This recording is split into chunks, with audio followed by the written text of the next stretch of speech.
9h03, l'heure maintenant de prendre le pouls de la bourse de Paris à son ouverture avec Benoît Rousseau, trader pour compte propre et fondateur du blog Enlil. Bonjour Benoît.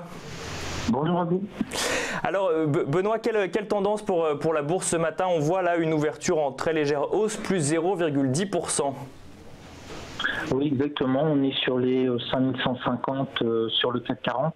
C'est un marché qui est hésitant. On attendait beaucoup la réunion, le compte-rendu de la réunion du FOMC hier à 20h. On a eu les infos que l'on voulait. Tous les membres du FOMC sont pour la montée des taux.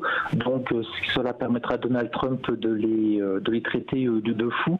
Et ça a eu tout de suite un impact sur les marchés. Ça fait fortement monter, bien entendu, le dollar et les rendements des emprunts d'État américains aussi. Et donc c'est pour ça que ça risque d'être une journée un petit peu compliquée, puisque c'est pas un bon signe pour les marchés actions, bien sûr, quand les taux à 10 ans augmentent, et même à 2 à 3 ans. Et puis on a eu un plus bas sur la bourse de Shanghai cette nuit, un plus bas depuis 2014. Donc c'est des marchés qui risquent d'être un peu tendu aujourd'hui. Donc on est plutôt sur des marchés optimistes, mais on ne sait pas trop quelle va être la tendance, parce que du coup, cette remontée des taux, on pourrait se dire qu'on lance quand même une vague un petit peu optimiste. Oui, mais le problème, c'est qu'on on se retrouve avec des informations assez contradictoires. On a d'excellents résultats sur les entreprises américaines, Goldman Sachs, etc., Netflix aussi. Donc on a vraiment de très bons résultats. Donc on a l'appétence à acheter des actions qui vont faire du rendement. Et de l'autre côté, on a toujours cette tension politique, cette incertitude. Et en période d'incertitude, une partie des gérants se disent, on ne sait pas jusqu'où ça peut aller, entre guillemets, le bras de fer américano-chinois, et ça vaut peut-être le coup de vendre, de prendre des bénéfices sur des lignes d'action que j'ai et de les mettre sur des choses qui sont, entre guillemets, sûres et garanties à plus de 3%.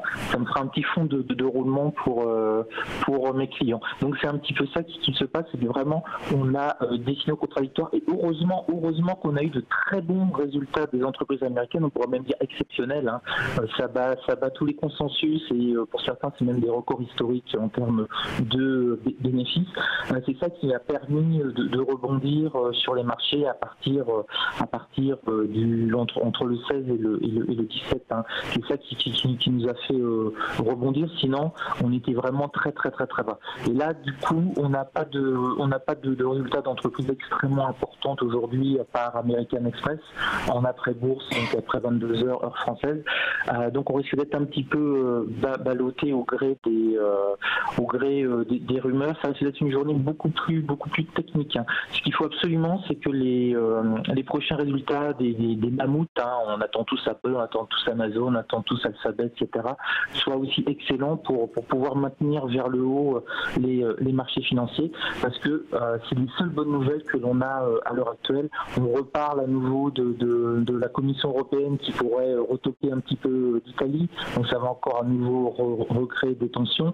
Et sur le Brexit, alors on a eu une bonne nouvelle paradoxale sur le Brexit, c'est que comme ils ne s'entendent pas, ils ont repoussé la date butoir. C'est ça, comme ils ne s'entendent pas, rien ne change, donc pour l'instant, il n'y a pas de grosse évolution sur les marchés, est-ce que je comprends?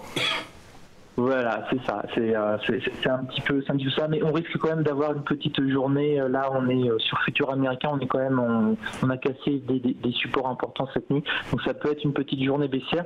Mais il faut noter que CAC 40 est l'indice européen aujourd'hui, ce matin-là, qui se comporte le mieux. On réussit à maintenir à 5150, on est quasiment flat, alors que par exemple le DAX baisse déjà de près de moins 0,30%. Donc bon, on reste positif sur CAC 40. En tout cas, on résiste bien.